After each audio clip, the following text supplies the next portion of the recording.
예, 요한복음 1장 1절에서 태초에 말씀이 계시니라 하신 것처럼 시간 밖에 스스로 계신 하나님께서 창세기 1장 1절에 태초에 천지를 창조하시니라, 이 하늘들과 땅을 창조하시니라고 말씀하고 계십니다. 그러니까 하나님께서는 시간과 그 피조물의 공간을 동시에 순간적으로 창조하셨습니다. 물론 창세기 1장 21절에 큰 물고기 모든 생물과 특히 27절에 인간은 하나님의 형상대로 새롭게 또 창조하셨지만 그렇습니다. 우리의 고정관념은 이렇습니다. 시간 속에서 하나님께 차례차례 이렇게 만물을 창조하셨다고 생각하는데 그렇지 않습니다. 하나님께서는 시간과 공간을 동시에 창조하신 분이십니다. 왜냐하면 하나님께서는 그 공간에 따라서 시간의 길이를 각각 다르게 적용하시고 베푸십니다. 그러니까 하나님의 뜻, 하나님의 계획, 하나님의 의지에 따라서 이 시간을 고무줄처럼 탄력 있게 짧게도 하시고 길게도 하신다는 말씀이십니다. 자, 전번 시간에 이 순간 그 영원한 현재에 대해서 우리가 잠깐 은혜를 나누었는데요. 잠깐 짚고 넘어갑시다. 자, 베드로후서 3장 8절에 사랑하는 자들아 주께는 하루가 천년 같고 천년이 하루 같은 이 한 가지를 잊지 말라 이렇게 말씀하고 계십니다. 그러니까 하나님의 시간 그것을 잊지 말라 이겁니다. 카이로스라고 했죠. 헬라어로. 자, 이 고린도전서 15장 51절에 보라 내가 너희에게 비밀을 말하노니 우리가 다 잠잘 것이 아니요 마지막 나팔에 순식간에 호련히 다 변하리라 이렇게 말씀하셨습니다. 이 순식간이라는 말이 그렇죠. 우리가 눈을 감고 뜨는 그 사이, 그리고 우리가 숨을 들이마시고 쉬는 그 사이를 얘기합니다. 근데 그 사이를 이론상으로는 그렇지만 실제로는 인간이 잡을 수 없습니다. 결코 현재 지금 순간을 우리가 잡을 수 없다 이겁니다. 이 동서고금의 모든 종교와 철학자들, 신비주의자들이 그토록 잡으려 했지만 잡지 못했던 그 인도 철학에서는 사마지라고 합니다. 산매경, 흐르는 시간을 잇는 그것을, 그러나 인간은 그것을 결코 잡을 수 없다 이겁니다. 그럼에도 불구하고 우리는 우리 삶 속에서 어떤 위급한 순간, 또한 사고를 당하는 순간에 그 찰나의 시간에 주마등처럼 자신의 과거의 전 인생이 느리게 한 장면 한 장면 늘 지나가는 것을 우리가 체험할 수 있습니다.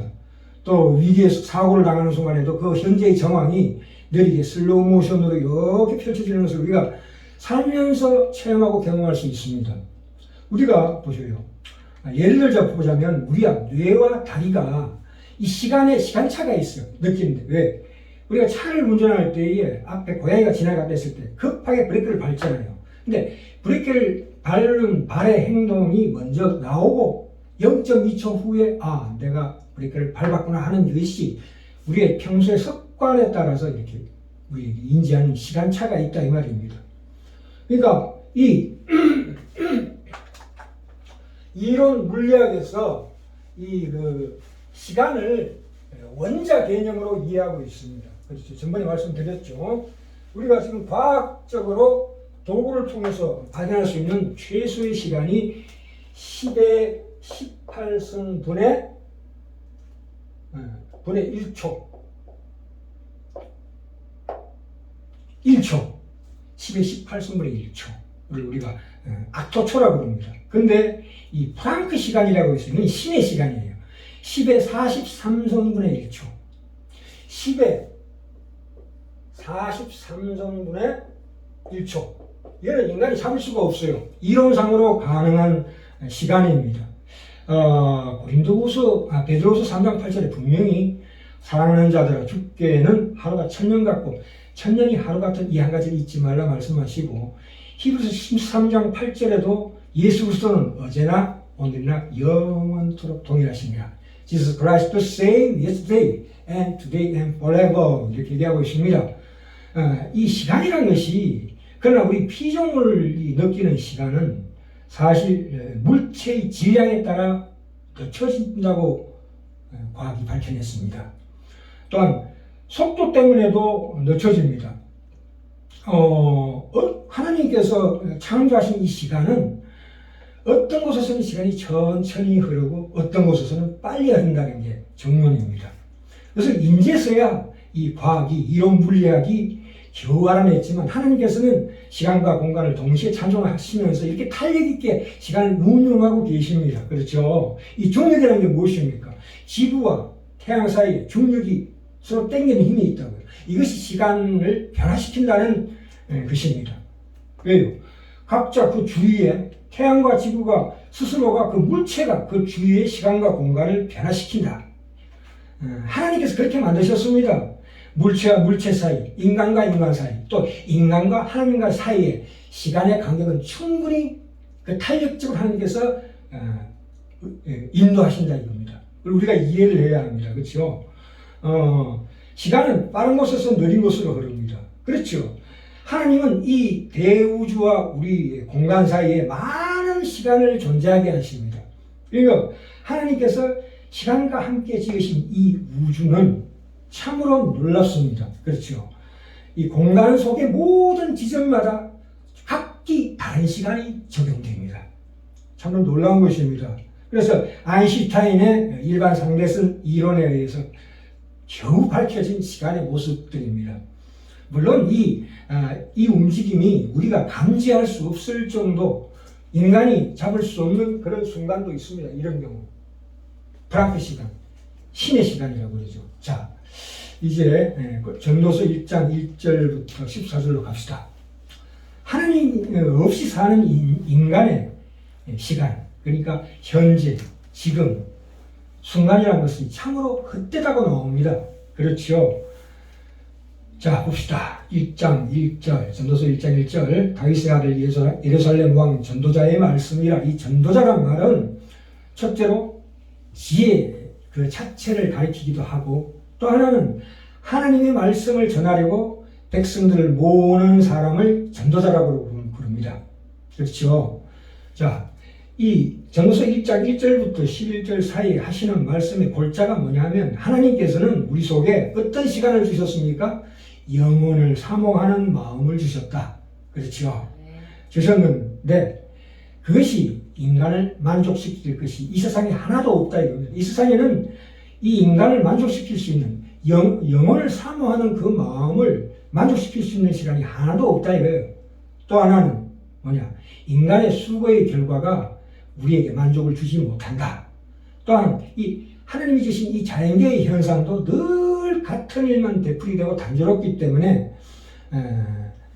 그 인간의 역사는 결코 길지 못하다 이겁니다. 그것이 바로 헛되다는 뜻입니다. 2절 갑시다. 전도자가 가로되 헛되고 헛되며 헛되고 헛되니 모든 것이 헛되도다. 이 헛되다는 말은 히브리 원어로 입김이라고 합니다. 입김을 의미하는데 덧없는 존재를 비유적으로 표현하고 있습니다. 사실 인생이라는 것이 그리스도 밖에서는 참으로 덧없는 것입니다. 이런 의미에서 다윗은 말하기를 10편 39편 5절에 나의 일생이 주의 앞에서는 없는 것 같사오니 이렇게 나옵니다. 그 순간이라는 것이 없다, 현재라는 것이 없다 이 말입니다. 그렇죠. 그 10편 62편 9절에도 이렇게 나옵니다. 진실로 천한 자도 헛되고 높은 자도 거짓되니 저울에 달면 입김보다 경하리로다. 여기도 입김이란 말이 나옵니다. 3절에 볼까요? 죄송합니다. 사람이 해 아래서 수고하는 모든 수고가 자기에게 무엇이 유익한고 이렇게 말씀하고 계십니다. 3절에 해 아래서와 유익이란 말씀이 중요합니다. 해 아래서라는 말은 하나님이 계신 세계, 그러니까 저 위에 있는 세계죠. 천국입니다. 하나님의 세계와 대조되는 말입니다. 유익이란 말은 남는 것이라는 뜻입니다. 이 구절은 뭡니까? 하나님을 떠난 인생의 업적이 그의 사후에 남는 것이 결코 없다는 결론을 말하고 있습니다. 4절에 볼까요? 한 세대는 가고 한 세대는 오되 땅은 영원히 있도다. 땅이 진짜로 영원히 있다는 얘기가 아니고 땅의 수명에 비해서는 우리의 인생이 참으로 티끌 같다 그 뜻입니다. 5절 6절 갑니다. 해는 떴다가 지며 그 떴던 곳으로 빨리 돌아가고 바람은 남으로 불다가 북으로 돌이키며 이리 돌며 저리 돌아 불던 곳으로 돌아가고 이렇게 말씀하고 계십니다. 세상 사람들이 의기양양하게 인생을 살아가고 있는 듯이 보이지만 별 수 없이 그것도 티끌같이 돌아간다 이 말입니다. 청춘 시절이 얼마나 짧습니까? 바람의 활동이라는 것이 갑자기 확 왔다가 흔적도 없이 금방 순간적으로 사라집니다. 그렇죠. 인간의 일생의 그 짧은 사실을 시적으로 표현하는 대목입니다. 시편 39편 5절에서 7절에도 이렇게 말씀하고 계십니다. 주께서 나를 손넓이만큼 되게 하시며, 손넓이라는 게 인간이 보기에도 손넓이만큼밖에 안 된다 이 말입니다. 인간의 일생이 예수님 없이 하나님 없이 사는 인생이 그렇다 이 말입니다. 헛되다. 그러나 뒤에 보면 나의 일생이 주의 앞에는, 주님의 앞에는, 하나님 앞에는 없는 것 같사오니. 그렇죠. 하나님이 보시기에는 우리가 살고 있는 현재 지금 바로 이 순간이 없는 것 같대요. 그것을 7절 8절 나옵니다. 모든 강물은 다 바다로 흐르되 바다를 채우지 못하며 결코 채우지 못합니다. 사람의 욕심도 만족을 모릅니다. 차라리 사람이 소원을 적게 가지는 게 행복한 법입니다. 다윗은 딱 하나의 소원을 가지고 있다고 고백하고 있습니다. 그것이 무엇입니까? 여호와를 기뻐하라. 여호와를 사모함이었습니다. 그렇죠. 우리가 아까도 말씀드렸지만 시간이 각자 물체의 질량에 따라서 늦춰진다고 말씀드렸습니다. 이 시편 19편 가볼까요? 이제 하나님께서 지으신 이 천지 전체를 하나님께서 이렇게 우리에게 진체의 그 비밀을 가르쳐주고 계십니다. 19편, 시편 19편 갑니다. 1절. 이 영장으로 한 노래입니다. 영장이라는 것은 악장이라는 뜻입니다. 이 시편 19편은 특별히 다윗 당대의 다른 민족들이 하늘에 있는 별들은 섬기면서 어떻게 하나님은 섬기지 않았기 때문에 하시는 이런 지은 시입니다. 하나님의 계심을 알게 한다는 의미에서 여기 뭐라고 나옵니까? 1절에 하늘이 하나님의 영광을 선포한다고 말씀하고 계십니다. 과학이 발달한 오늘날에도 과학자들이 저 우주 전체를 바라보고 연구하고 있습니다. 그래서 신비를 느끼고 있죠. 2절에 봅시다. 날은 날에게 말하고 밤은 밤에게 지식을 전하니 이렇게 말씀하고 계십니다. 그것들의 존재가 우연이 아니고 인격적인 신이신 하나님의 지식으로 된다는 뜻입니다. 날은 날에게 말한다. 날이 날에게 하나님의 지식의 말씀을 샘솟듯이 하여 준다는 뜻입니다. 그러니까 3절에 봅시다. 언어가 없고 들리는 소리도 없으나 이렇게 나옵니다. 하나님이 하시는 일은 이렇게 큰 일이지만 소리 없이 이루십니다. 지구가 돌아가는 소리, 태양이 돌아가는 소리가 우리가 들릴 리가 없죠. 이 3절에 4절에 그 소리가 온 땅에 통하고 그 말씀이 세계 끝까지 이르도다. 하나님이 해를 위하여 하늘의 장막을 베푸셨도다. 이렇게 말씀하고 계십니다. 하나님의 계시가 보편적으로 어디에나 있는 것을 보여줍니다. 그만큼 인간은 하나님을 알만한 증거들을 머리 위에 분명히 지니고 있으니 핑계댈 수 없다. 이 뜻입니다. 이 4절에 하나님이 해를 위하여 하늘의 장막을 베푸셨도다. 이것도 시입니다. 이 시라는 것을 이래서는 안 됩니다. 시적 문체입니다. 우리가 시인이 나비가 꽃밭에서 춤을 춘다고 했을 때 과학자가 그것을 틀렸다고 얘기할 수 없는 것처럼 이거는 시입니다. 시로 읽었어야 합니다. 하나님이 해를 위하여 하늘의 장막을 베푸셨도다. 얼마나 장엄합니까? 그렇죠?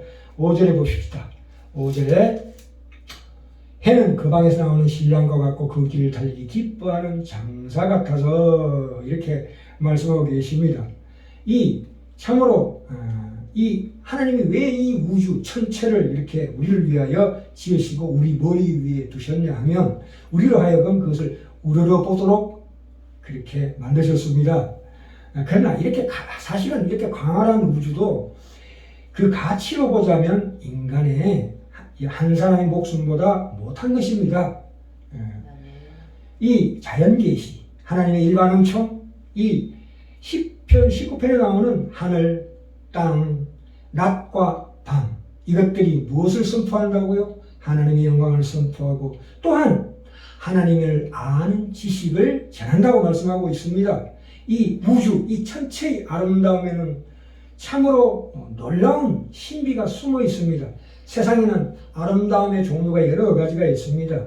이 땅에서 보는 어떤 아름다움은 그것을 보는 자로 하여금 이 세상을 숭배하도록 만듭니다. 그렇죠?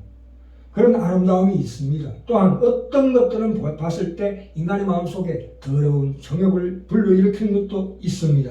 그러나 하나님이 우리에게 머리 위에 두시고 끊임없이 누구나 가난한 자나 부한 자나 모두가 우러러보게 하는 이 우주, 이 천체는 우리 마음속에 믿는 자나 믿지 않는 모든 사람들에게 영원을 사모하는 그 종교심과 도덕심을 가지게 한다 이 말입니다. 물론 이 땅 위에도 그러한 미가 없는 것은 아니지만 하나님은 특별하게 이런 아름다운 미를 높은 곳에 두어서 누구도 빼앗지 못하게 하시고 또한 모든 사람들로 하여금 항상 그것을 바라보게 하십니다. 날마다. 특별히 밤에. 그러면 이 하나님이 지으신 이 대우주 천체가 보여주는 참으로 거룩한 아름다움이란 어떠한 것일까요?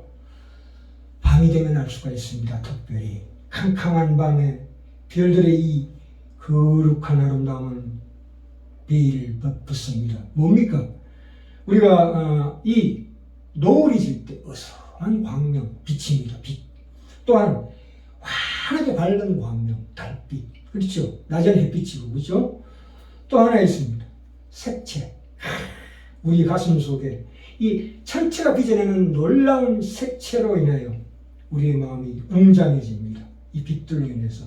또한 그 기하학적인 모형입니다. 삼각형, 별자리를 보십시오. 삼각형, 네모난 거, 원뿔된 거, 국자 모양, 이 모든 것들을 일시적으로 쫙 줄 수 있는 거 보면 참으로 놀랍습니다. 그것을 지으신 하나님의 솜씨를 우리가 느낄 수가 있습니다. 또 하나 있습니다. 끊임없이 움직인다는 거죠. 운동한다는 거죠. 이 별들이 그냥 제자리에 있지 않고 한 곳에 있지 않고 무한하게 돌아다니면서 말하자면 우리 몸에 그 혈액이 도는 것처럼 신진대사를 하고 있는 모습을 봤을 때 하나님께서 참으로 이 모든 것들을 통솔하시고 지휘하시는 만군의 여호와 위세를 드러내는 참으로 장엄무비한 장면일 수 있습니다. 이런 것을 가장 잘 묘사해낸 화가가 있습니다. 이 사람입니다. 별이 빛나는 밤에 빈센트. 이름은 빈센트요. 성은 미들네임 반 고호입니다. 별이 빛나는 밤에 고호가 구원받았다 말았다 그런 걸 따지지 마시고 하나님께서는 이 특별한 시간을 통해서 누구에게도 그 순간을 넓히셔서 구원의 기회를 부여하셨다고 우리는 믿습니다. 고호가 구원받았는지 안 받았는지 우리는 모릅니다만 참으로 하나님께서 이 작은 하나의 화가를 통해서도 우리에게 이렇게 계시하고 계십니다. 이 그림이 무엇을 의미합니까? 빈센트 반 고호. 어떤 사람입니까? 그 동생인 테오에게서 모든 생활비를 받아서야 한다는 그 미안함과 본인의 작품이 당대에 팔리지 않고 인정받지 못하는 것에 대해서 참으로 정신병원에 입원했다가 드디어 까마귀 우는 들판에서 권총으로 스스로를 자살했습니다. 그러나 이 그림을 봤을 때 그 사람이 무엇을 과연 사모하며 죽었을까? 우리가 그것을 깊이 알 수 있습니다. 자신의 마음을 담아서 상상 속의 밤하늘을 신비롭게 그렸습니다. 별이 빛나는 밤, The Starry Night. 그 밤의 정경입니다. 그 밤하늘, 짙은 밤색의 밤하늘에다가 노란색의 달과 별을 그렸습니다. 그리고 그 사이프러스 나무가 땅과 하늘을 이어주고 있습니다. 사이프러스 나무가 무엇입니까? 로마 시대 때 십자가에 썼던 나무 아닙니까? 그리고 그 강렬한 색, 뭐라고 합니까? 회오리 치는 구름, 그리고 땅과 하늘, 그 강렬한 색, 그 고호의 그 내적이고 주관적인 감정을 격렬하게 표현하고 있습니다. 과연 이 낮에 보는 이 하늘과 밤에 보는 이 고호가 지은 별이 빛나는 밤에 과연 그게 무엇이 나타납니까? 우리를 어떤 진리로 가까이 인도하는 손길을 느끼지 않습니까? 그 신비로운 존재에 대한 격한 사랑을 견딜 수 없었던 고호였습니다. 그래서 자살했습니다. 아까도 말씀드렸습니다. 그 사람이 구원받았는지 안 받았는지 우리는 모릅니다. 그러나 그 사람이 그렇게 나타내려고 했던 그 하늘의 그 운행과 바람의 숨결과 별의 노래가 말하는 진실한 존재를 온몸으로 우리가 느껴야 될 줄 믿습니다. 그 사람은 그렇게 그렸습니다. 욥기 12장 22절에 나옵니다. 하나님께서 욥의 고난을 통해서 욥 스스로 말하게 하십니다. 어두운 가운데서 은밀한 것을 드러내시며 죽음의 그늘을 광명한 대로 나오게 하시며 이렇게 말씀하고 계십니다. 그래서 12장 35절에 우리로 하여금 이 삶을 살아갈 때 빛없이 캄캄한 데를 더듬게 하시며 취한 사람같이 비틀거리게 하시느니라. 우리 인생의 모습이 아니고 무엇이겠습니까? 우리는 이 세상에 헛된 것, 덧없는 것을 끊임없이 추구하며 삽니다. 그것이 무엇입니까? 헛된 욕망입니다. 눈에 보이는 것, 어떤 보상, 자기 감각적인 어떤 느낌, 손으로 잡을 수 있는 그런 것, 권력이나 능력이나 재능이나 하다못해 건강이라도 잡길 원합니다. 그러나 하나님이 우리에게 주시고자 하는 것은 그보다 더 큰 겁니다. 인간의 눈으로 지금까지 한 번도 보지 못한 어떤 것, 진리, 인간의 가슴으로 한 번도 느낄 수 없었던 그 무엇, 인간의 손으로 지금까지 한 번도 만져보지 못했던 그 놀라운 환희와 행복의 순간을 하나님께서 예비하고 계십니다. 그것은 어디에 있습니까? 하나님의 가슴 속에 있습니다. 하나님의 사랑 안에 있습니다. 아멘. 이제 이 10편, 19편과 전도서 1장 1절부터 11절 사이에 이 말씀을 통해서 하나님께서 이때까지 말씀드린 대로 하나님의 모든 그 자연 계시와 일반 은총 속에서도 하나님을 깊이 우리가 체험할 수 있게 하나님께서 우리에게 은혜를 주셨습니다. 아멘. 날마다 새해에는 이걸 하나하나 체험하면서 더욱더 하나님 앞으로 굳세게 전진하는 우리 지간의 형제자매들 다 되시길 간절히 소망합니다.